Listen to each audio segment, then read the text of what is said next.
whole meeting. Tonight is Thursday, August 19th, 2021. And I would like our clerk, Lori Gumout, to call the roll, please. Thank you, Mr. Chairman. We will start with Mrs. Gorel, Mr. Hoffman, Mr. Kelly, Mr. Lindmark, Mr. McCarthy, Mr. McDonald, Mr. Neighbors, Mrs. Red, Mr. Salgado, Mr. Schultz, Mr. Tassoni, Mr. Webster, Mr. Westcott, Mr. Rena, Mr. Billich, Mr. Booker, Mr. Butita,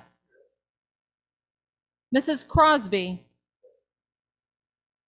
Ms. Fellers, Mr. Gurl,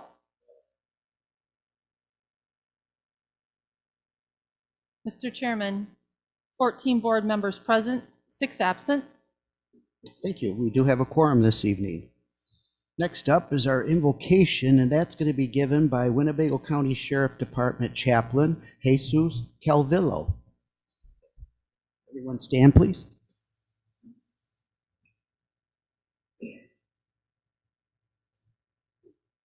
Thank you, Mr. Chair. Gracious and loving God, we present ourselves before you, and we present the situations that are happening within our country and in other countries. Many families, along with first responders, military personnel, and their families are being affected. Be with them, protect them, and may they be able to see your hands move within their situation.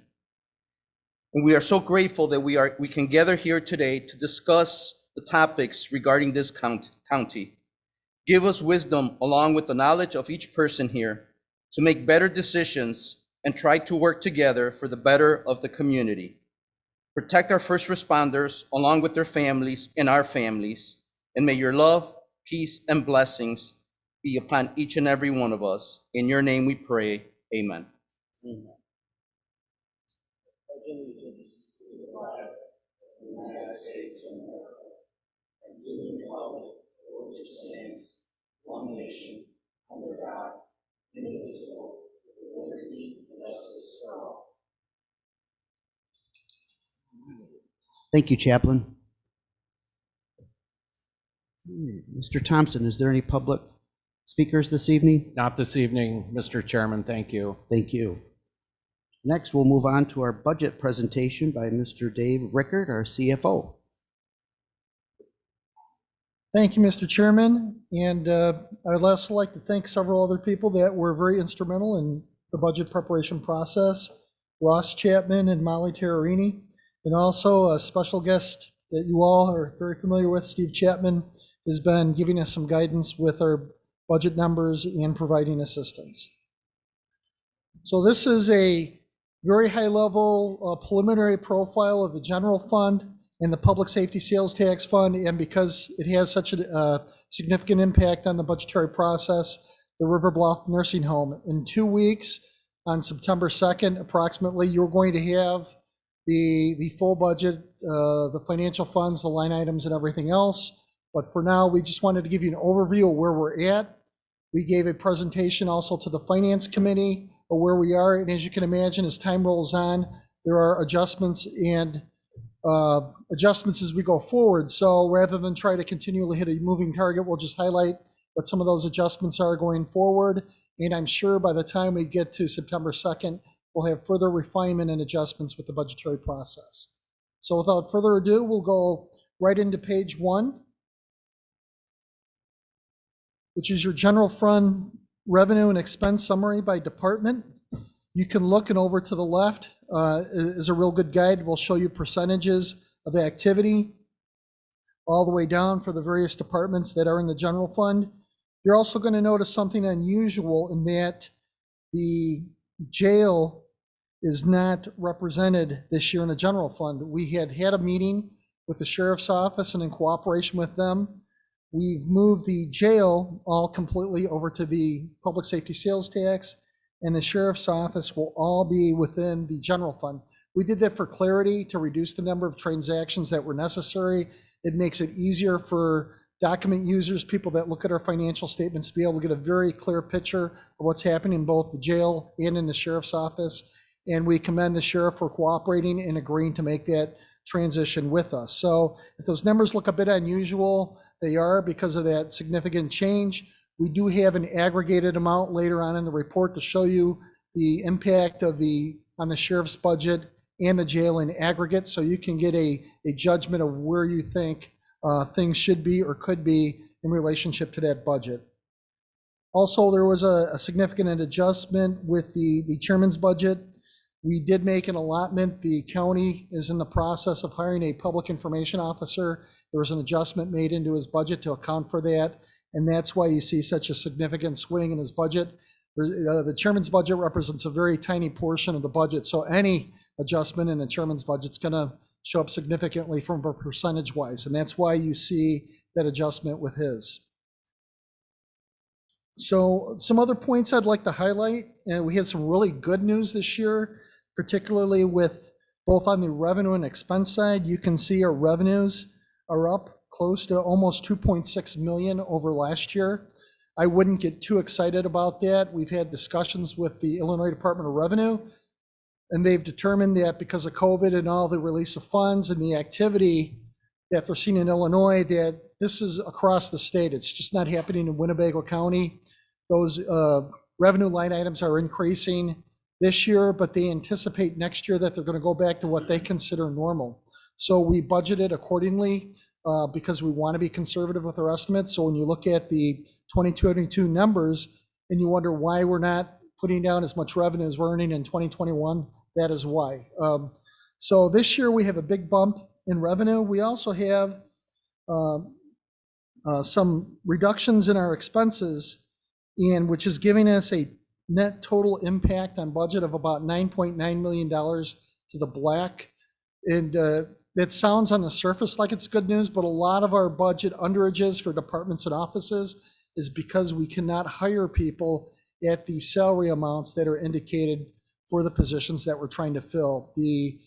My guesstimated minimum wage for Winnebago County is really about $18 an hour. And if we're paying people less than that, it's going to have a significant negative impact on our ability to fill positions. So I just want you to be aware of that, even though financially that sounds and looks good, it's actually an area of concern that I have and will be a concern going forward. And we need to take that into consideration with the budgetary process, that even though that's a good thing to have more money available, it represents a long-term systemic problem that as a board you're going to have to consider and address in the future. And I just want to make you aware of that. And I'll go over to the next page.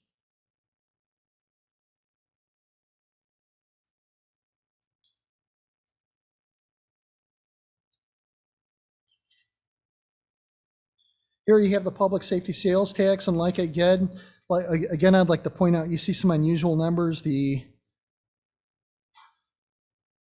sheriff's budget is no longer there. The jail shows a significant increase, but that's because it's all being listed under public safety sales tax. Like I've mentioned earlier, we have had adjustments since I made a presentation to the public safety, to the finance committee. At finance committee, and what you're seeing is a negative $31,000, basically almost $32,000 for next year for fund balance, the way it's presented.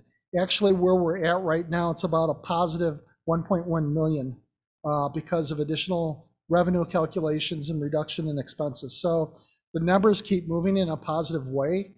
That's a very significant and positive indicator of where we're at. And it's something I wanted to highlight. And again, off to the right, you can go through and look at every department. You can see where they were this year, what their amended budget was, what their projected budget is, and what our proposed budget is for 2022.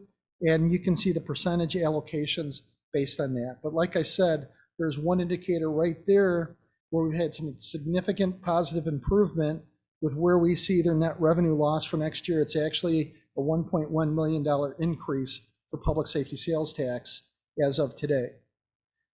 As I promised, I wanted to give you a combined department summary because there are a number of departments that are both in the public safety sales tax and in the general revenue fund.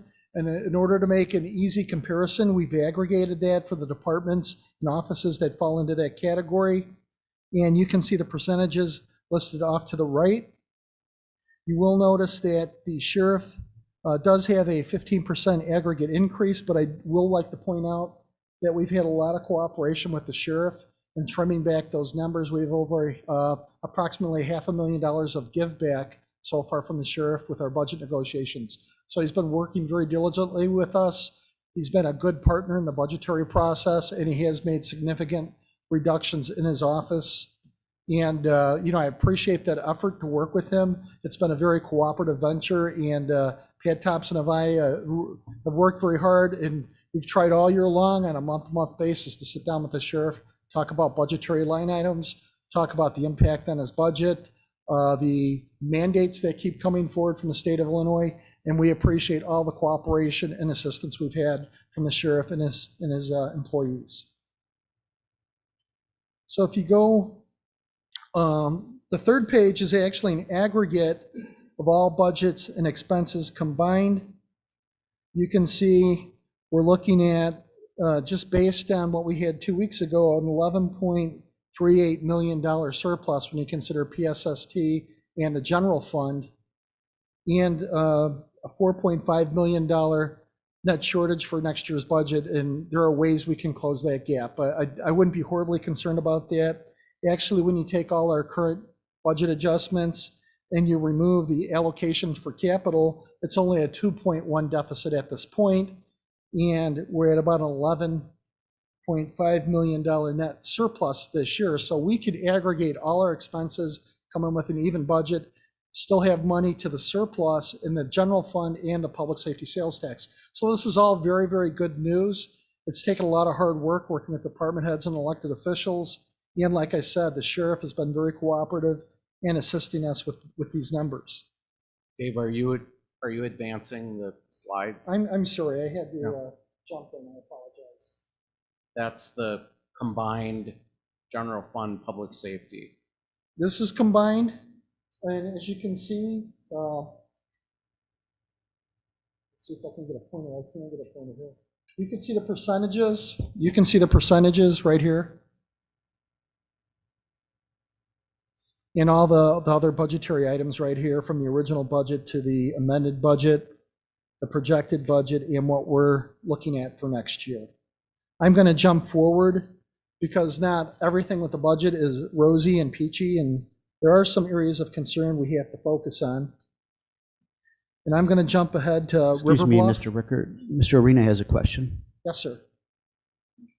Thank you, Mr. Chairman. Just so that I don't get lost here, I'm looking on the first page.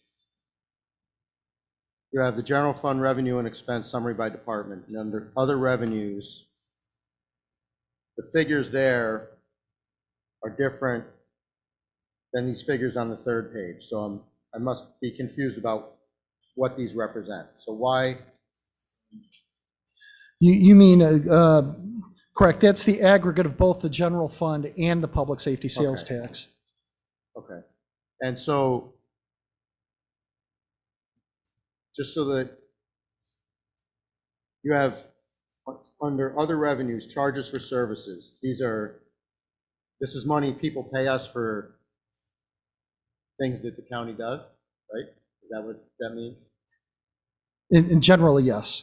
Okay, so why would that number go down so drastically from what was an actual for 2020?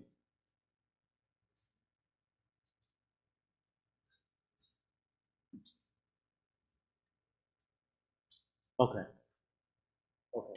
Because of the jail? Right, like I said, we've moved the jail over and the sheriff's office. We put the sheriff's offices and I might confuse myself here, so let me just double check. We put the sheriff's office in the general fund and the jail is in the public safety sales tax.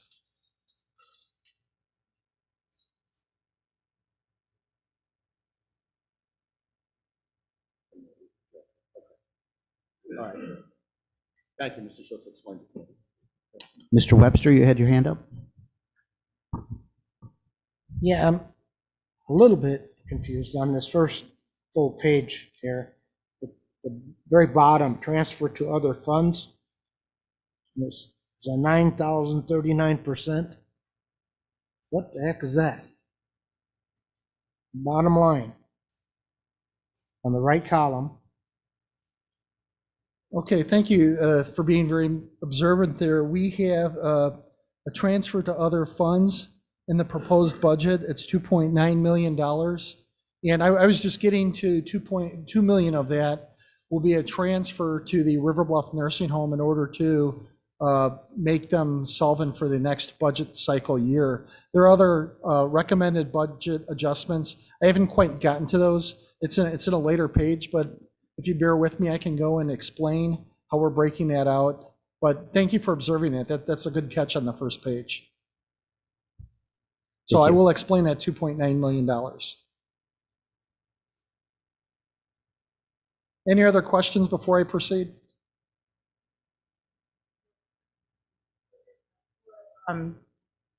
For clarification, page 3, that's an aggregate. So that's apples to apples. So 2021's budget with the county jail, the sheriff, probation, et cetera. Those are the numbers using all of the methods of funding. And on 2022, that's the numbers with all of the methods of funding, correct?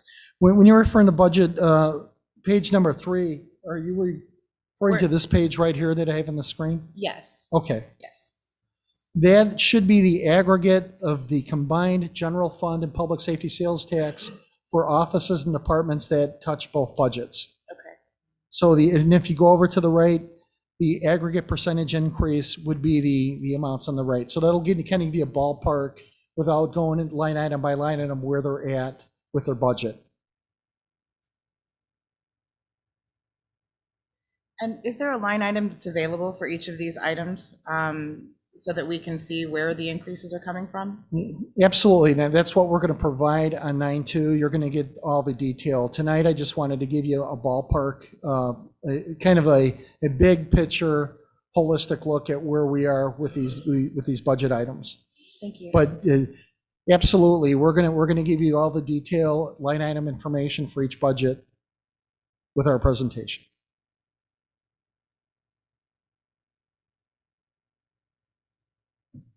Okay, I'll continue on from there then. So we are on page 3, which is the combined offices and departments that are represented by both the general fund and public safety sales tax. I'm going to go forward. And here you see the aggregate detail of both general fund and public safety sales tax relative to how it hits the budget. You can see we have an $11 million 381. It's actually a little bit better than that. I mentioned some adjustments earlier. And if we were to look at the proposed budget right now after today's meeting with Mr. Chapman, accounting for some budget adjustments for some revenue light items and some additional expense items that were trimmed from the budget, we're now at about $2.1 million. So if you take that net between the two, you're well over a $9 million surplus in aggregate if you look at 21 and 22 for our budgetary process.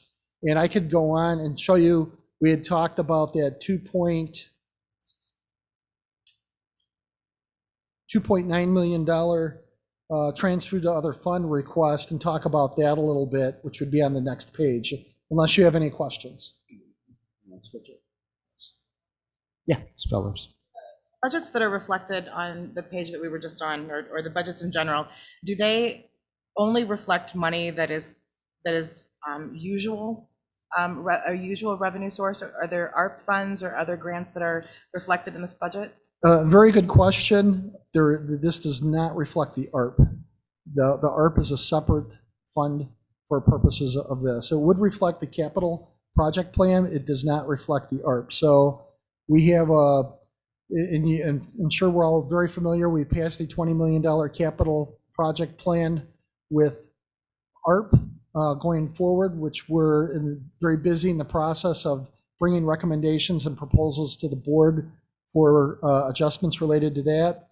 And so that's another consideration too. And one thing we anticipate going forward, which is a little bit further in the presentation, is where are we going to be long-term? One of the things that we're really hoping is that we maximize our ARP funds in such a way to not only meet compliance with the requirements of the ARP guidelines, meet our auditors' requirements, but also do so in a way that not only benefits our citizens with programs, but also provides a way for the county to meet those needs and deals with budgetary issues also. So we're trying to find multiple facets for every project and program that we're trying to pass in order to benefit our citizens in Winnebago County. Okay, so for clarification, on the first page, we'll pick on Lori here for a second. For the county clerk's budget says roughly $1.2 million. In the capital improvement plan, there were approximately $3 million that were set aside for the county clerk. So would the total clerk's budget actually be 4.2 million? We're treating ARP funds as if they're a grant from the federal government, so they are not reflected in those numbers. And if I'm wrong, please correct me, but my understanding is they're not reflected in this budget process. Thank you. It's over and above and in addition to. Thank you.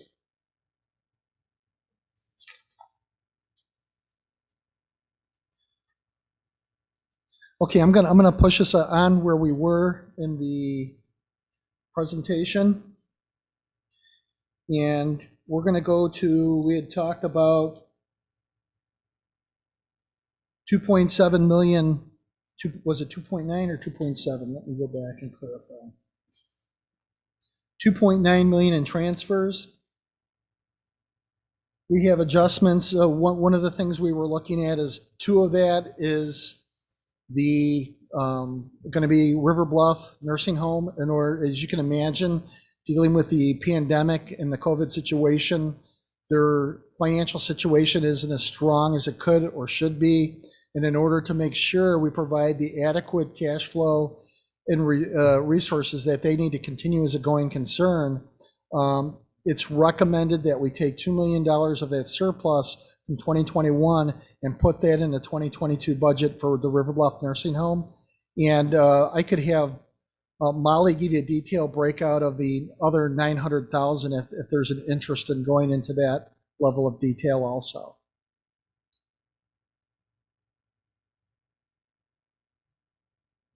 Dave, the slide before is the breakdown of River Bluff, so I don't know if you covered that.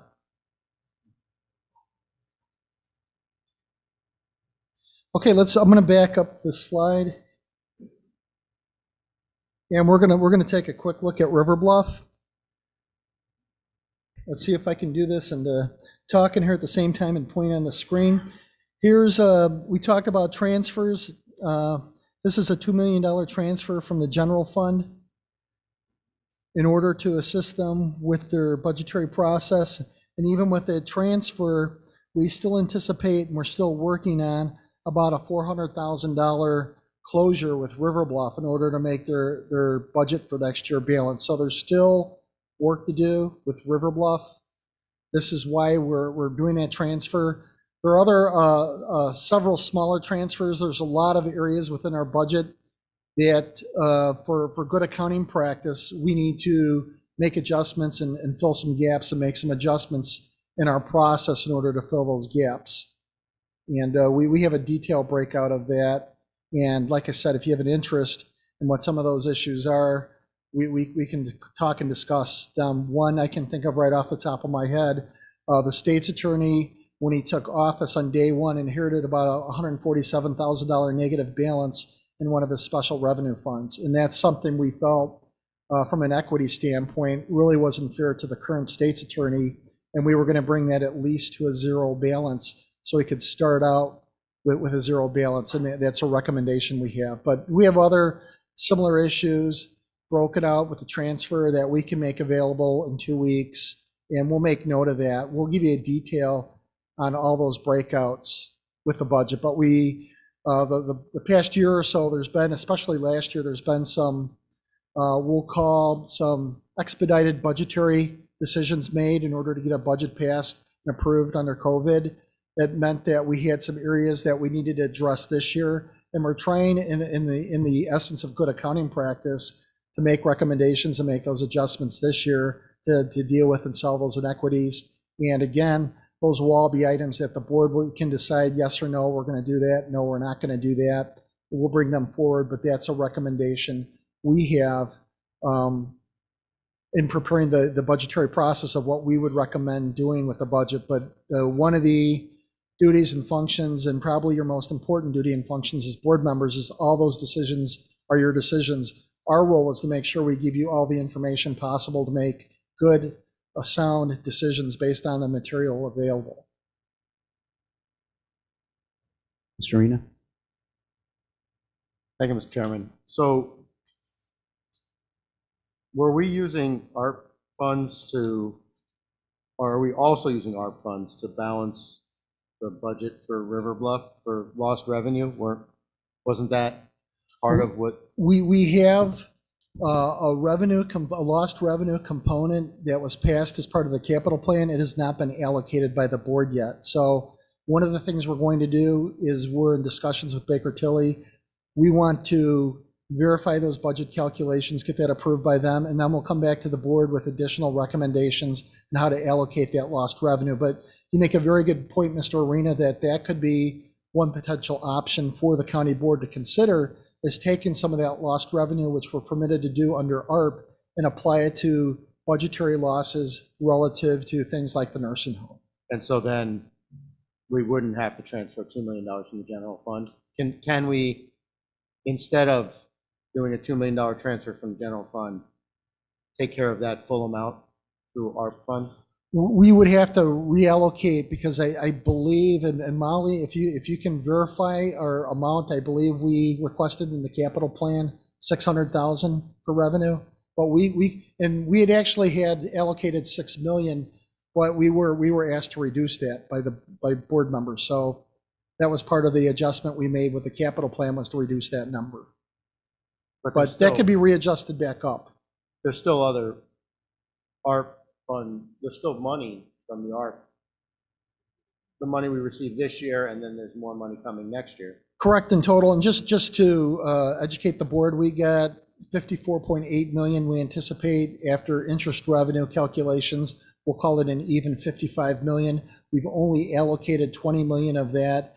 And we still have a lot of discretion, because a lot of those projects and programs still have to get reviewed by the auditor. And then a number of them, because of the dollar limits, still have to come before the board for further approval. So there's still plenty of opportunity by the board to make discretionary decisions with how those ARP funds are spent. And that decision can be made by September 2nd when we see the numbers. But within the time that we have to approve this budget, we can make that. I think it would be very challenging to do. I mean, theoretically, it could be done by then. If there's a will and intent by this board that we put forth a proposal at the next finance committee meeting when we bring the budget to the board, we could make that recommendation. It would require an adjustment to the ARP budget, and then also we can make a further allocation to this budget. But yes, that could be done if the board directs us to do so. Okay, thank you. Okay, I will continue on with the presentation. Very good question, so thank you. So like I said, there are some unique challenges with River Bluff.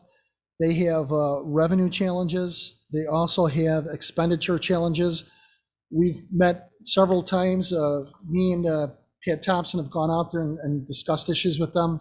One of the biggest challenges facing River Bluff, one, they're having a very challenging time attracting residents under COVID situation and conditions. The other huge challenge facing River Bluff right now is their ability to pay staff a competitive market wage and keep staff there at River Bluff. So they are working under some very challenging and difficult conditions. I applaud Pat McDermott. She's working very diligently. We're working very closely with the finance staff to make recommendations. And if you go through the ARP capital plan, there are a number of improvements we want to make to help strengthen their position, both to limit their liability, reduce expenses, and make their staff more efficient with certain capital improvements and software and hardware improvements to their operations. So that's the situation. And Riverbluff has some long-term systemic issues and problems that the county board going forward is going to want to keep a close eye on and monitor. I don't have a better way to say this than nursing homes present a lot of challenges, and it's becoming the market for government-run nursing homes is becoming very difficult. But it's something the board has to consider, how you want to allocate your resources and what decisions need to be made with River Bluff. So I just want to bring it to your attention. It's something we want to keep a close eye on because it's an area of concern for us. We've devoted a lot of time and effort to River Bluff, and we feel that the board should pay careful attention to those decisions because they could have significant economic impact on your budgetary process. So I'll go forward from here, if that's okay. To our next, we had mentioned that $11 million, this is the general funds, and I have to say that the numbers with some of these recommendations have changed significantly. I wouldn't put a lot of stock in this, but for example, this general fund offset has been reduced significantly. What we can do is a catch basin for any funds we don't allocate to any specific source or resource is going to go to general fund reserve. So just because the numbers change doesn't mean the money goes away or we don't allocate it. The automatic allocation spot is going to be general fund reserve. So if we have $11 million surplus this year and we only allocate $9 million of that surplus, that $2 million is going to go right into reserve for the general fund. And as we had talked about earlier, if you go down to item 3, we currently anticipate a net positive $1.1 million for the public safety sales tax.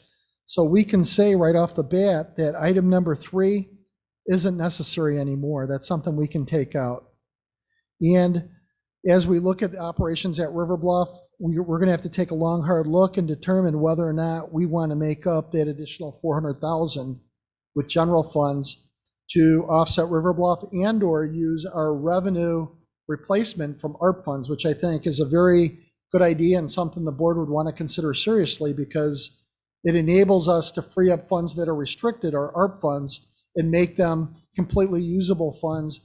General fund, the county board can allocate in any direction and way they choose to do so. ARP funds are restricted. So if we could take restricted ARP funds and bolster River Bluff, that's probably something you as a board will want to seriously consider. And, like I said, I commend the board for identifying that issue, and that would be something we would want to look at going forward. And if there's a direction on the board with doing so, as soon as possible, let me know. I'll make recommendations and allocations. We'll make appropriate adjustments to do so. Some other areas, some large areas we were considering beyond the general fund reserve. We had set a policy this year to have $3 million set aside for a capital fund. We paid for that out of host fees.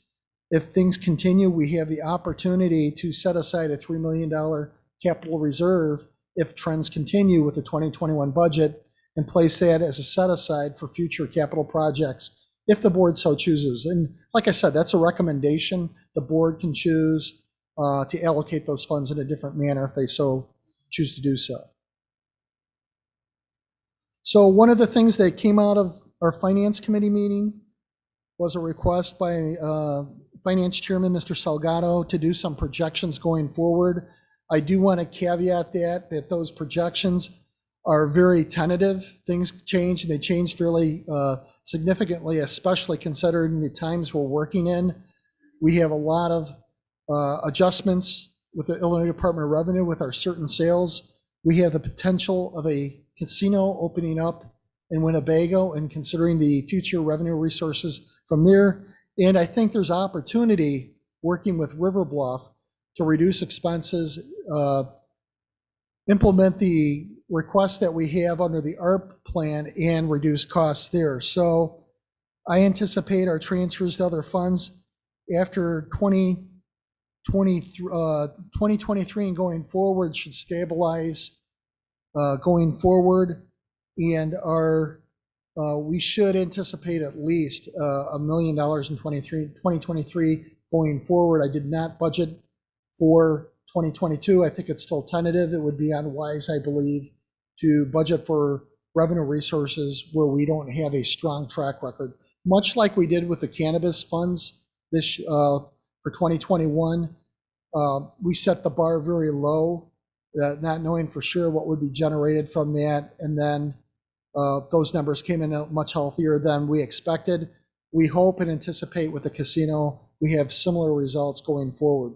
So you can see after 2022 and 2023 going forward, if revenues and expenses both climb by 3% a year, our aggregate deficit to cover in the budgetary process will be somewhere between 2.5 to maybe 2.4 million, well within the range of something we can work with and deal with as a county to make adjustments in our budget, to make intelligent planning decisions relative to our budget, look at revenue resources, and adjust and make those numbers budget going forward. And like I said, I want to be very careful to explain that projecting out that far is very tentative. It's just there as kind of a yardstick to say, this is where we think things could be, not where they will be or where they should be, but potentially could be, and use this as simply as a planning tool and nothing more.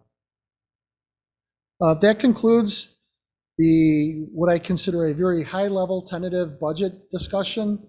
More than happy to answer questions at this time. Mr. Arena? Thank you, Mr. Chairman. So when I first came on the board, there was a great deal of focus on our reserve balance.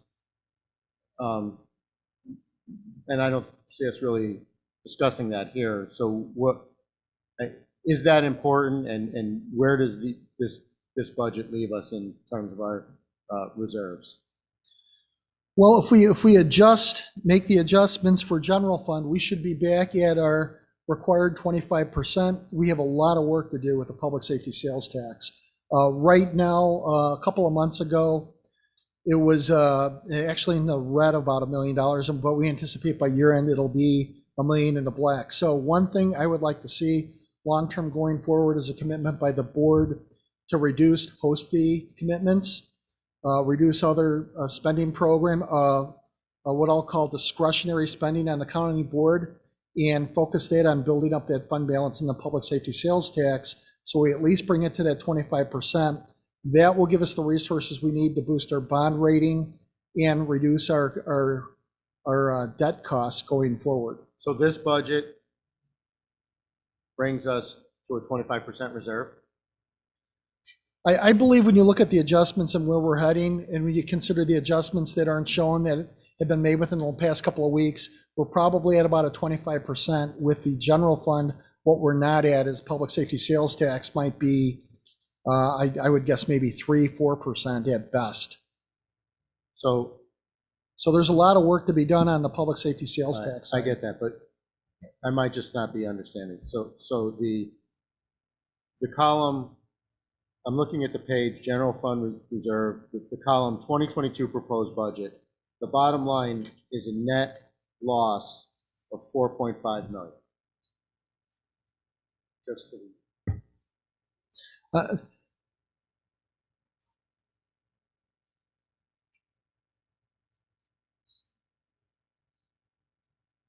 Right, so where does that loss come from?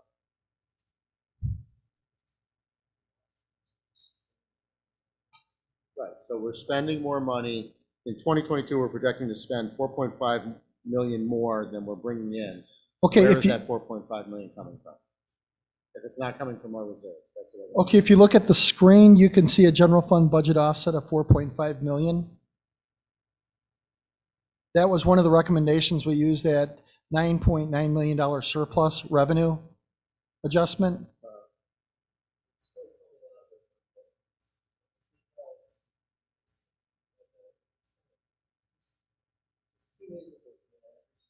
But that's 2021. Correct.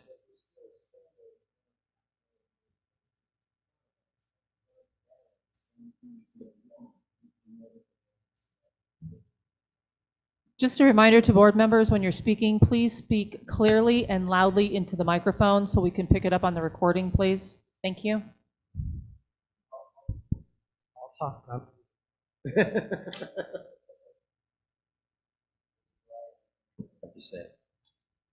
And Mr. Schultz, you're always welcome to call me too. Yeah, no, I think it's good for the board to hear this. First of all, beginning with the items in the expenditure section of both the general fund and the public safety tax and the River Bluff, I think we need a narrative, even if it's bullet points, wherever the increase is more than, let's say, 5%. Because year-over-year increase, and I'm talking about off of projected actual. So you have a lot of categories where there's a substantial increase. We talked about the county board budget, but honestly, like you said, that's a tiny budget. I understand you're hiring a new person. It was good that you disclosed that. But there's a lot of items that are substantially greater in terms of the dollar change that there's no comment on.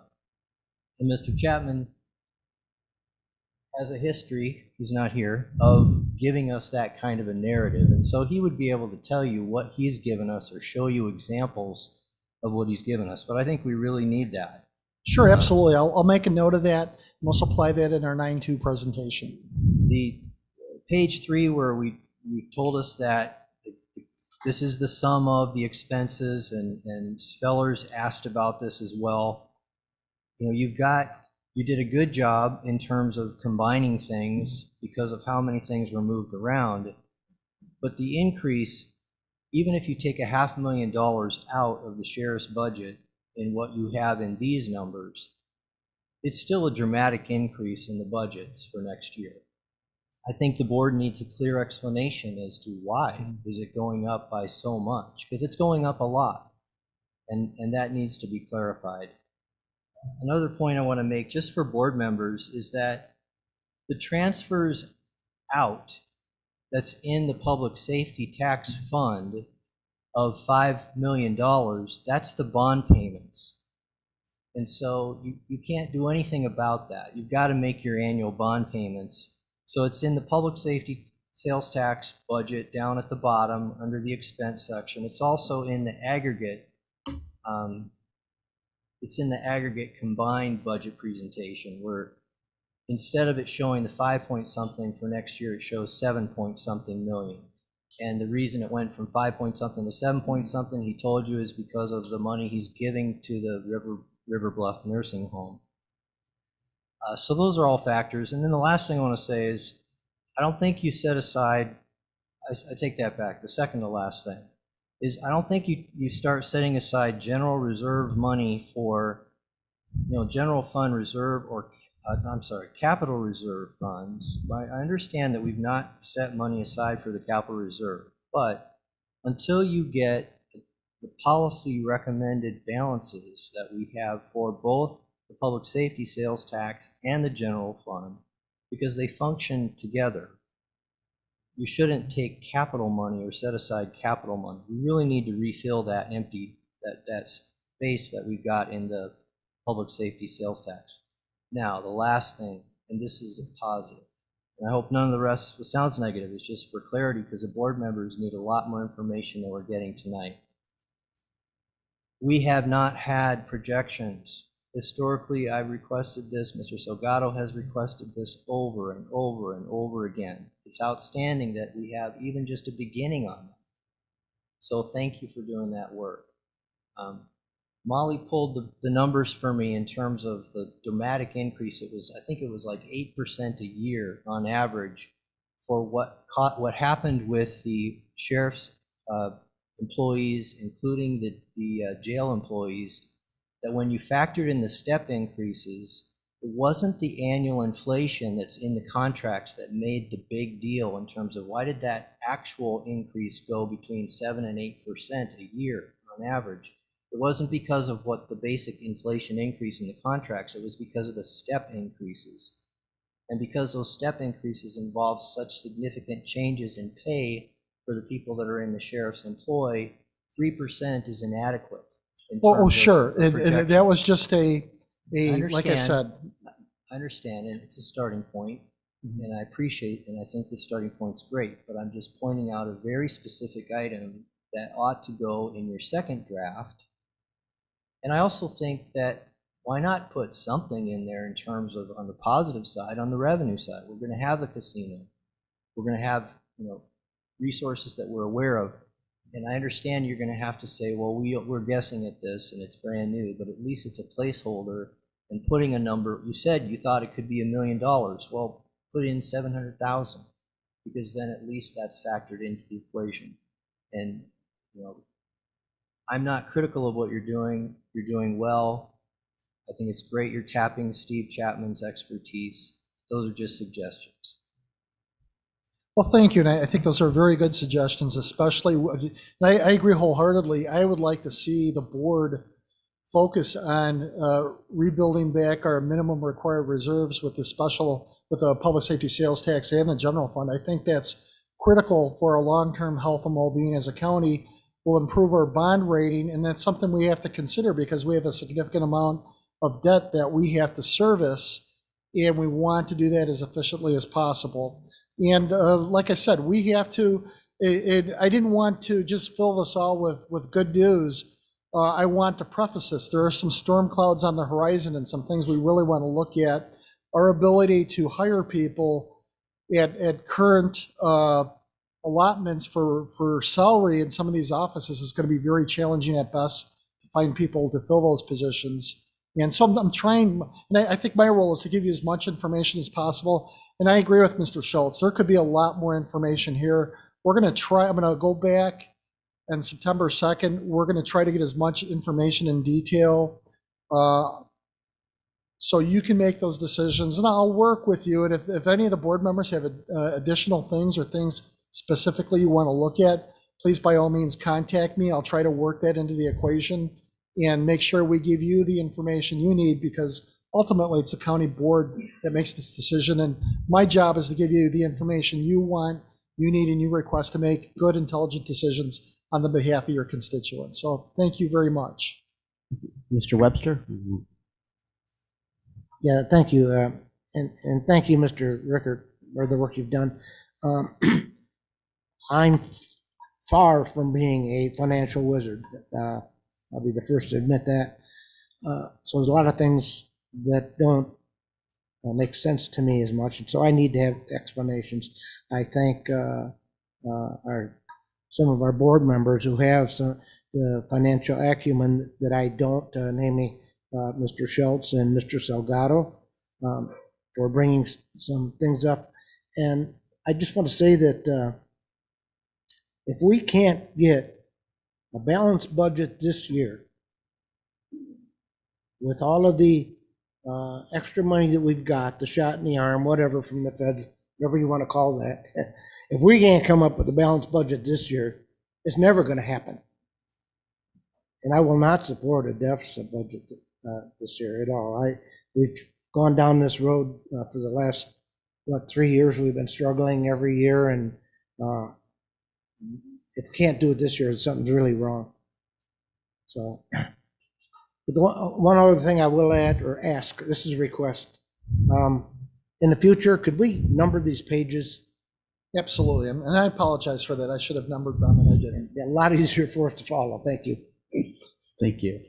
I'm going to go to Ms. Red, Mr. Sassoni, and then Mr. Putita. Ms. Red. Thank you, Chairman. I guess my question is for Mr. Rickert. You say thank you for the work that you've done here. You said we have lots of work to do with the public safety sales tax. Can you elaborate on that a little bit, please? I think we have to be committed as a governmental body to get our fund reserve balance up. There should be a 25% fund reserve balance. That's our financial policy. That's the policy set by the board. And it's good accounting practice because we want to have reserves because it reduces our cost of capital. It improves our bond rating. And our bond rating determines how much we have to pay when we borrow money. So, and there are all some very good points here, and I agree. I'd like to have the board move in that direction. It's going to make some difficult decisions because the board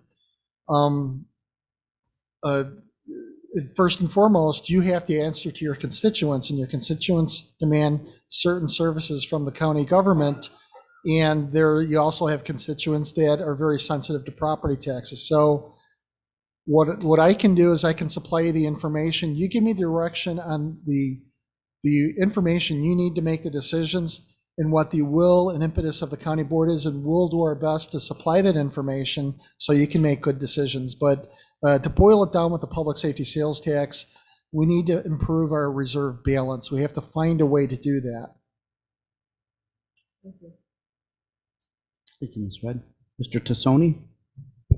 Thank you, Mr. Chairman. And just, I guess, so Mr. Rickert knows, I'd just like to say, I appreciate how Mr. Schultz breaks it down. And for me, I'm not a certified accountant, but I appreciate when things are put clear, concise, and in layman's terms and broke down by line item. And I'd just like to ask Mr. Rickert, are both the public safety sales tax and general revenue fund balances both subject to our bond rating? They both are required to be at 25% reserve balance. For our bond rating? According to our financial policy, and the rating services look at our policy. And that's essentially with government agencies for their general fund, they require, for good accounting practice, to have a 25% reserve balance. I understand about the general fund, but does the public safety sales tax have to do with our bond rating? I'd have to do some research on that. The public safety sales tax fund is a unique creature to Winnebago. Where the county I come from, we don't have a similar vehicle to that. But the way we treat the public safety sales tax in this county appears to be an extension. It's a major fund, and it's essentially an extension of your general fund. It's split by category, in that you've stipulated that this money is to be used for public safety, and we've tried to categorize expenditures based on that. But the long and short is, I would have to look at it if you're specifically asking if the public safety sales tax, according to good accounting practices, is required to do that. Our financial policy requires that. I'd have to do some additional research on that. But putting that up to 25% would definitely help our bond rating, and that they look at our reserves in aggregate when they rate the county for bonding purposes. And that's something we do on a regular basis. And actually, I believe next year we have a bond issue we have to refinance because it's coming due, and it's something we're going to have to really pay attention to.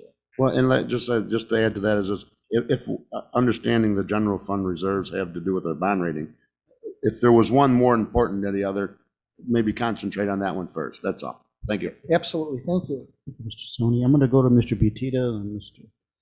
Tassoni, and then I'll go down the line. Mr. Butita. All right, thank you. This may have been addressed at the Finance Committee, which I wasn't able to attend, but in the 22 proposed budget, there's approximately a $600,000 increase in property taxes. Is there a breakdown, or has there been a breakdown on where that increase is coming from? As in, is that all new construction, or is there inflation factored in that? I know we did it last year, where we took the inflation and added that to the property tax.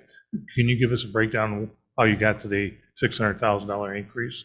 Correct. We actually did a presentation early in the year to show you. Now, the numbers have adjusted slightly from there, but essentially we were, and every year I'll give a little bit of history on how that's calculated. We get a number that gives us an inflation adjustment according to PTEL. So every year we get a number that says how much, if we wanted to increase our levy, how much we can do that and still be in compliance with PTEL. Our number this year was 1.4% increase, and that's where that essentially that 600 and some thousand comes from. I believe it's like 639 off the top of my head, but I could be wrong. It's probably a little bit more than that. But taking that adjustment into consideration, that would be the increase in property tax would be, and several factors that go into that calculation. One would be the equalized assessed valuation. What that increases impacts our rate. And I can tell you right now, our rate, even if we were to go with the maximum limit with our levy, our rate is actually going to go down because we've been very successful as a county this year. Our assessed valuations are going up because there's a lot of property sales, and it's pushing the assessed valuation. There's also been a fairly robust amount of new construction in Winnebago County. Now, the nice thing about new construction is it's not subject to PTEL, so we get some increase in adjustment relative to new construction also. I can make a note and shoot out the detailed information and those calculations, and I'll make a note to do that when I get back to the office, to shoot out those calculations so you can see how we arrived at our property tax numbers. Thank you. Mr. Salgado? Thank you, Mr. Chairman. Just a couple items. I think we kind of, you guys have heard me in the Finance Committee. 4.5 is a huge, it's a huge deficit that we're seeing. Obviously, with the 9 million and combined about $11 million worth of revenue there that we'll be creating. That's why I asked for the at least 3-year projection to see where we would end up and what would be sort of the trend, because my thing is we can look at $9 million versus offset of $4.5 million, whatever the case may be. What happens next year, right? We're going to be in the same situation where we're going to be deficit spending again. And my philosophy has always been, if you can reduce now, do it now, because the pain will be less, in the next coming years. Hopefully the offset is that we are able to generate revenue. That's the offset. That's really our tool that we have. So hopefully, if we reduce and we can increase somehow the offset, we can get to a point. So quick example is River Bluff, right? 2 million transfer, $400,000 loss. You're looking at a $2.4 million right there swing of losses that we're seeing. What's that going to do next year? It's another 2.4, could be less, whatever. We need to focus on those things. From my perspective, as being finance chair, my directive has always been, let's figure out a way that we can reduce based on our revenue that we have currently right now, because it's going to be a lot easier going down the road. We can argue, well, it's COVID this year, we got into this, I'll give you that. But at the end of the day, we're not producing revenue, expenses need to be cut. And so from my recommendation, hopefully when we have our next finances, trying to figure out what direction we give Mr. Rickert and Mr. Thompson administration to kind of tackle that, right? I don't like services to be reduced or departments to be reduced in any shape or form, because we're here to serve the public, and that's what we're doing. But my thing going forward is trying to get that timeline, what we're going to do, Mr. Rickert, what recommendations you need from county board members to kind of get you the direction so you can tidy up the budget based on the recommendations and from this county board. That's more critical to me because September 2nd is really right around the corner, and then we have to go post the ordinance, and then obviously we need to have a budget by a certain time. So time's of the essence right now, and really we need to focus on that. One of the things, we passed this policy on the reserves. We keep forgetting about this 25%, right? It's always been our policy. We saw our bond rating this year, kind of take a hit from that. And explanation was given because there's concerns with River Bluff and the public safety sales tax. Those were the things that Moody's, on their ratings, that's what's directly they said. It's not coming from me. It's not coming from Mr. Schultz. It's not coming from Mr. Rickert. That's essentially what Moody said. So we need to tackle those issues. And if we can somehow, make a recommendation of going back and looking at department by department, whatever it is, and giving a recommendation on where areas we can cut here and there, whether it's looking at our contracts, whatever the case may be. But at this point, $4.5 million is a huge, and I get it. COVID's here. We hear it. Expenditures, whatever the case may be. We want to protect our employees, et cetera, et cetera. I get that completely. But now is the time, because if we say another 2.7 million, 2023 and so forth, the goal is to reduce as much as we can, tighten our belt, but also focus on the revenue aspect. What can we do to increase our revenue aspect, right? We talked about sales, online sales, whatever, taking a hit, whatever that, okay, dwindling some of that. So we need to focus on that and the reserves. I mean, it's common sense from our perspective here. And I really hope that, when we have our next finance, we can have directions for them, what direction they need to do. To me, $4.5 million deficit is just, a lot that we can bear right now. And, going forward, looks like 3 years, to 2024, looks like that $11 million, essentially, if I look at your last page, it essentially washes out. Actually, we're about $1 million deficit, right? If we go on that. And I understand projections and everything like that, but it's good to kind of have what's the trends looking like and what can we do? Obviously, if we continue to reduce expenses and increase revenue, then our picture gets better. And so, unfortunately, it puts us in a decision, to Mr. Butita's point, is on property taxes. What are our other levers that we can do, which we did last year? We increased our tax levy. Very unpopular, citizens don't want to pay any more property taxes, whatever the case may be.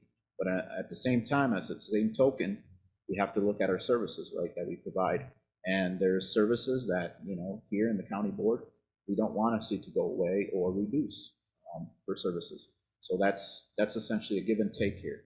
And so hopefully, in our next finance committee, if you have questions, comments to Mr. Rickert, whatever, speak to me, speak to the finance committee, and trying to get some sort of direction that we can. So Mr. Rickert has kind of an idea in the accounting department, what direction, we're heading in. That would be my recommendation, our timeline. We don't have a lot of time to make those decisions, and you know how county board members get on the floor that, surprise at the last minute. So this is our time. Hopefully we can get a direction on that to give Mr. Rickert and the administration to make those suggestions. But just wanted to highlight those. We've talked about this in finance committee. Hopefully we can get more direction to Mr. Rickert and hopefully have, as Mr. Webster would say, close to a balanced budget. It's going to be really difficult to do so based on these projections, but who knows? We can try to make hand win that way. So that's what my comments. Thank you. Mr. Billich?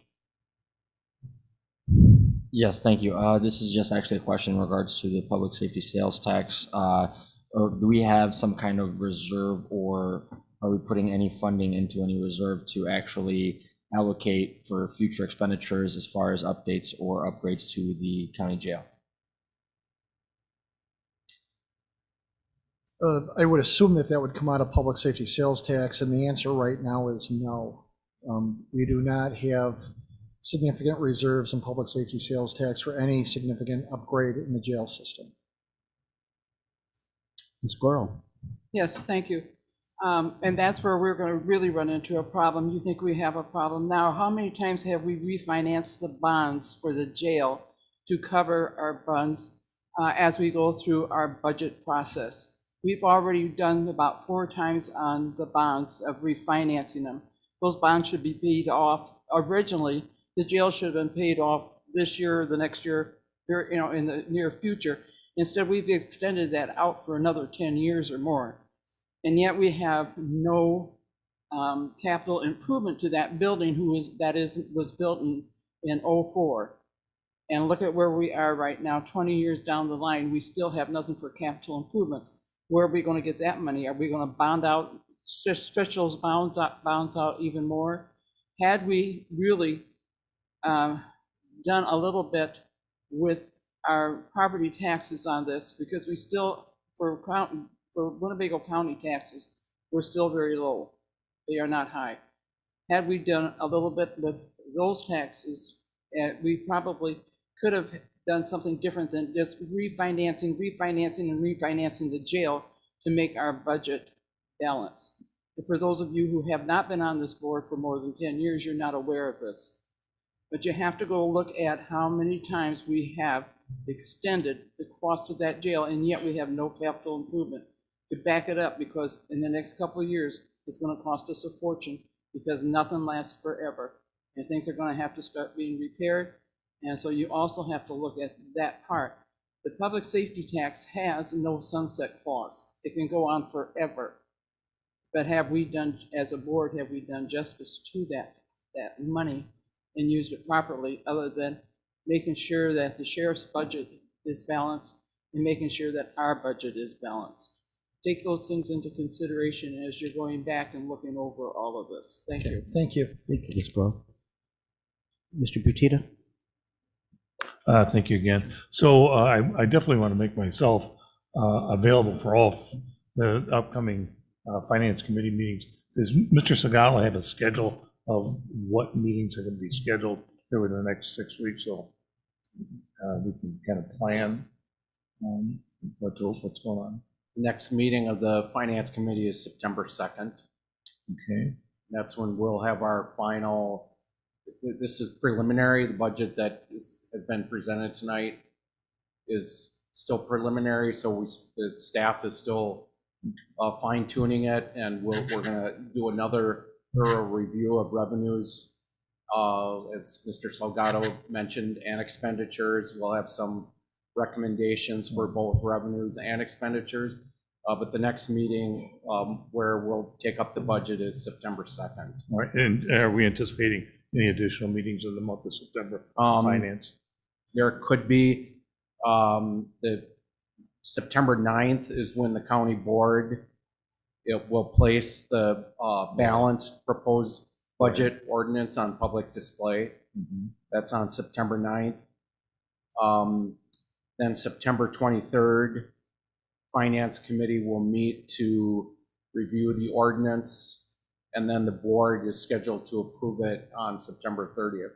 Those are just set dates as of now, but the Finance Committee chair may choose to schedule additional meetings as needed. Okay, thank you. Mr. Salgado? Thank you, Mr. Chairman. Just to answer Mr. Butita's question, I did make a comment at our last finance to get that timeline with Mr. Rickert. I have not reached out to Mr. Rickert to see. My intent, though, is to follow up, have another finance committee, hopefully next Thursday, if possible, the 26th, to have this direction, because my thing is, from my standpoint, $4.5 million at this point in time. You know, it's out there and it's great, but is there anything else that we can do to reduce? Obviously, you've heard it from Mr. Rickert. He's been working diligently with the Sheriff's Department, where they've actually come down some expenditures there. But as a whole, you know, we're trying to close the gap as much as possible. That's always been last year, if you recall, with Mr. Chapman, you know, and everybody trying to reduce, I believe, $1 million or so. I can't remember exactly what that number was, and offset it with, you know, the host fees. So those are the things that I'm kind of looking for, as kind of not just here's $4.5 million. This is what the description is. Is it good enough? Let's move forward, kind of type of deal.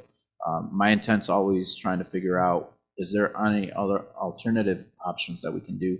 So my suggestion, you know, and I haven't talked to Mr. Rickert about this, and hopefully scheduling something before September 2nd, and kind of giving that direction. So I know it takes a lot of work on their end, you know, plugging in numbers, shifting things, and meeting with department heads, but that's my intent. I'm trying to get this. And if we come to realize, you know, 4.5 is essentially the best we can do, then that's a decision that the board will have to make one way or the other. You heard it from Mr. Webster, you know, he'd like a balanced budget. So, you know, decisions will have to be made. And the more time we give and the more discussion we have and direction and clarity and transparency to Mr. Rickert and the staff, I'm all for that. So, Mr. Rickert, I'll be giving you a call tomorrow.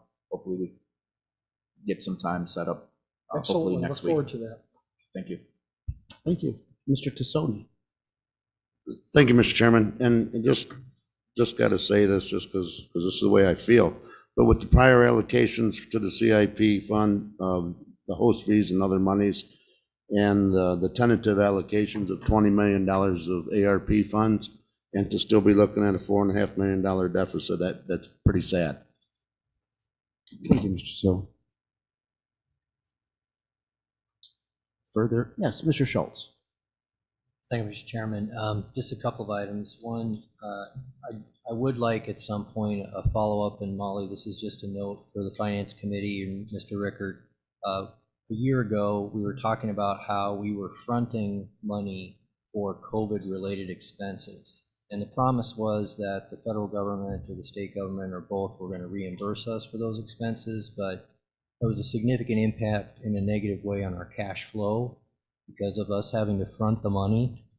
So if we could get a report back, not tonight, but in the future, about did we get that money back? And if we haven't gotten it back, what are the prospects as to how soon we'll get it back? And then how much is the outstanding balance of uncollected funds? Because that also impacts our cash flow situation. Mr. Schultz, for clarification, are you referring to the FEMA funds? Is that what you want to report on? The amount of money Probably was you have the coming back FEMA for funds. And we got mixed feedback on how the timeliness of reimbursement was very fuzzy. And it was because they didn't know, staff didn't know at the time, but we never got closure on what happened with that. Thank you.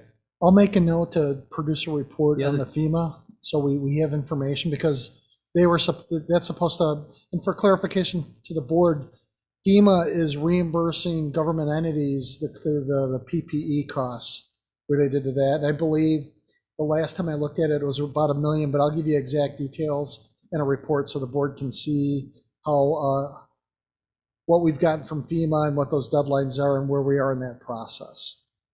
And then the second item was just, I'm very conscious of the fact that Mr. Rickard and Mr. Thompson are new. I'm sympathetic to that. I'm also sympathetic that the ARP money, the substantial amount of money that was given to us and the need to budget that money, or at least begin budgeting that money, created a whole other budgetary cycle for them and for the finance office. But what I'm feeling is that the reality of this is we get the budget from staff 2 weeks from now, and then we vote on it a week after that, or not vote on it, pardon me, it comes in for a first reading a week after that. It's just very difficult for any realistic changes to be made that late in the game, because this is an ocean liner. It's not easy to make adjustments to those budgets. It has ramifications. It's a ripple effect. So I'm just asking that next year we start the budget process much earlier than we did this year, and we give ourselves a chance to actually be able to dig into it more thoroughly and have a real dialogue about potential changes in the budget, which I think we're going to struggle to do this year. Thank you. Thank you. Oh, yes, Ms. Gorel. Regarding FEMA, are we still in contract with FEMA, or did we need to extend that again? I believe we have a budgetary allotment. There's a date. I think we're coming up on that date. We're looking into that as far as getting reimbursement for all expenses, and they cut off fairly soon, I believe. Ross, do you have the specific date the FEMA cut off and that we have to apply for our final allotment? By the end of September. But they cut off the.